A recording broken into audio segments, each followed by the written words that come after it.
agar kita senantiasa sadar bahwasanya kita ini punya kekurangan. Bahayanya seseorang itu dia bersalah tidak pernah merasa bersalah, atau orang merasa tidak pernah punya kekurangan, maka dia tidak akan bisa berbenah. Maka betul yang sering disebutkan Imam Ghazali dalam bahasa beliau adalah koreksi diri. Dan untuk mengetahui kekurangan diri kita ini, kita perlu merenung. Imam Ghazali mengajarkan bagaimana agar kita tahu kalau kita ini punya kekurangan. Pertama adalah kita mencari, merenungi apa yang Allah berikan pada kita, lesan kita. Kita koreksi lesan kita. Bagaimana dalam sehari ini ngomong apa lesanku?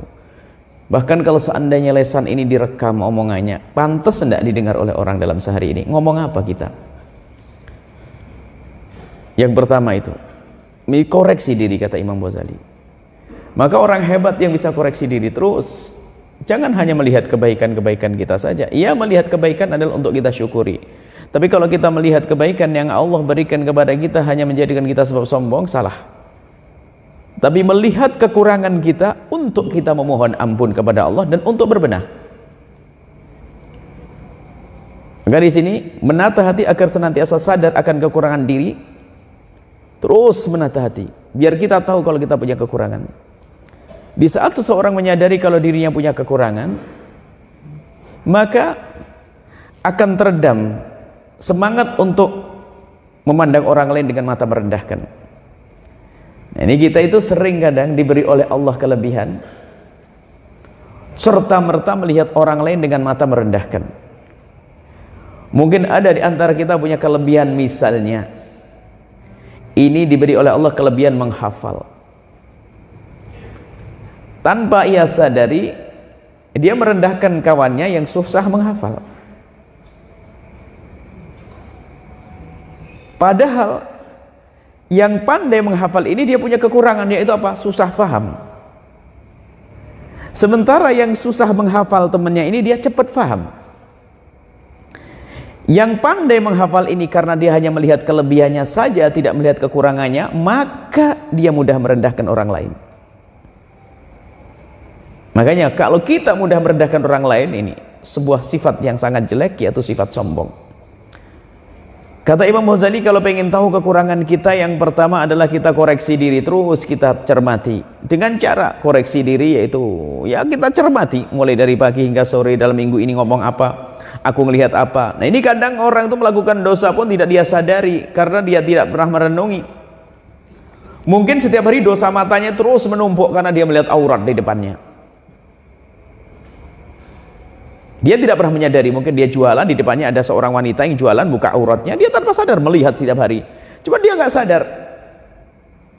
Padahal itu dosa. Nah, karena dia tidak pernah merenungi dirinya, maka dia tidak sadar yang demikian itu. Kata Imam Ghazali, yang pertama kalau ingin berbenah, ingin menjadi baik, koreksi diri sendiri. Kalau ternyata ngoreksi diri sendiri nggak bisa, memang susah ngoreksi diri sendiri itu, nggak gampang. Sebab orang sering ketutupan oleh aku, oleh dirinya sendiri, namanya ego. Sering ketutupan dengan ego, aku. Sehingga yang namanya kekurangan itu kalau sudah miliknya sendiri itu hampir tidak bisa dilihat.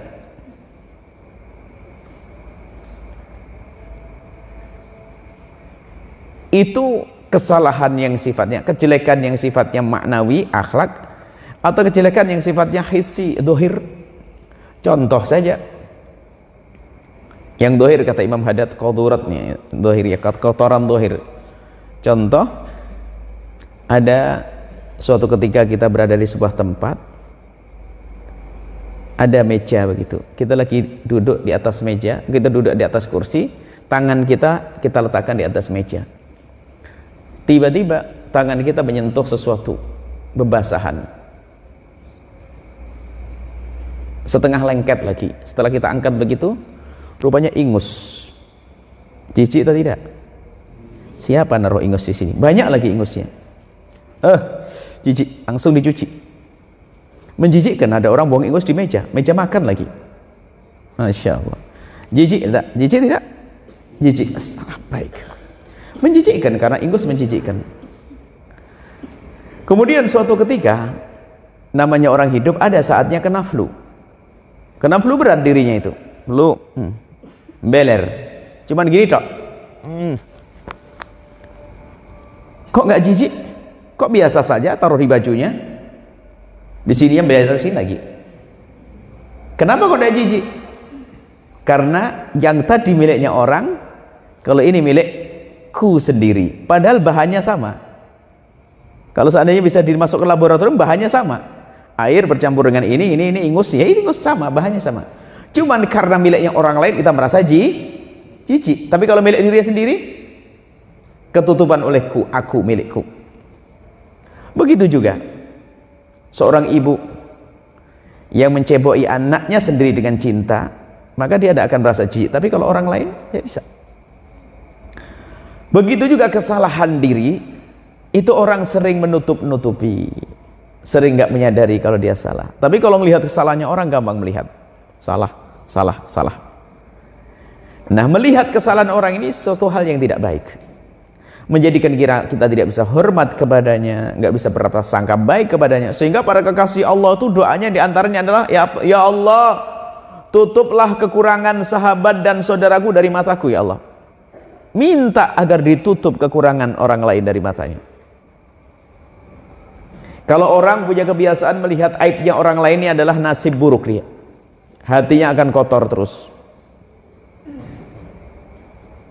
Para salafun saleh, ulama dahulu tuh kalau mau belajar, sebelum berangkat menuntut ilmu, mereka bersedekah. Sambil bersedekah itu minta agar doanya dikabul. Minta apa? Doanya apa diantaranya? Doanya disebutkan dalam kitab yang kita baca kemarin, kitabnya Syekh Hasyim Asy'ari. Ya Allah, tutuplah kekurangan guruku dari mataku, ya Allah. Gurunya tidak pengen melihat kekurangan gurunya, karena dia tahu gurunya manusia pasti punya kesalahan, dan dia sangat takut kalau melihat kekurangan gurunya akan tidak bisa menghormatinya. Kalau melihat kekurangan gurunya menjadi tidak bisa prasangka baik, akhirnya rusaklah ilmunya. Maka minta kepada Allah, ya Allah, tutuplah kekurangan guru. Orang tua, jangan pengen tahu kekurangan orang tua, naudzubillah. Ada orang pengen tahu kesalahan orang tua, naudzubillah. Kalau sudah tahu kekurangan orang tua, kadang menjadi kita kurang hormat. Saat itulah kehancuran bagi kita. Orang tua kita adalah manusia yang bisa bersalah, tapi jangan kita mencari-cari kesalahan saudara kita, kawan kita, suami kita, istri kita. Nah, kenapa kok kita sibuk ngurusi kesalahan orang itu? Karena kita kurang sibuk ngurusi kekurangan diri sendiri. Maka dari itu, ayo kita belajar mencari kekurangan diri. Kata Imam Ghazali, mencari kekurangan diri adalah dengan cara kita koreksi diri kita. Yang kedua adalah caranya agar kita bisa mengetahui kekurangan diri adalah minta tolong kepada kawan dan sahabatnya, atau keluarganya, atau istrinya. Tolong ya akhi, tolong janji.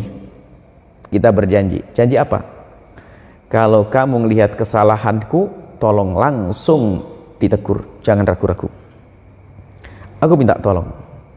Bahkan kalau dijanjikan hadiah, kapan kamu bisa menemukan kekuranganku, tak kasih hadiah. Bukan malah marah ditegur oleh temannya. Malah kita bersepakat dengan istri, dengan suami, dengan bersepakat bahwasanya kalau ada kekurangan jangan ragu untuk mengingatkan aku, tolong ingatkan. Jika dengan cara yang kedua ini, kata Imam Ghazali, kok masih susah, kadang faktor kedekatan, istri gak berani mengingatkan suami padahal sudah janjian. Suami gak berani mengingatkan istri padahal sudah kesepakatan. Sahabat dengan sahabat, alasannya apa? Tidak enak, belum tepat waktunya, gak enak, akhirnya sampai lupa tidak mengingatkan. Kata Imam Ghazali, ganti mic yang lain. Kata Imam Ghazali rahimahullah ta'ala, yang ketiga adalah kalau engkau tidak bisa kalau engkau tidak bisa mencari kesalahanmu melalui kawanmu, maka carilah, ketahuilah kekuranganmu, kesalahanmu dari orang yang tidak suka kepadamu. Nah, ini rupanya musuh pun kita bisa mengambil faedah dari musuh. Apa faedah dari musuh?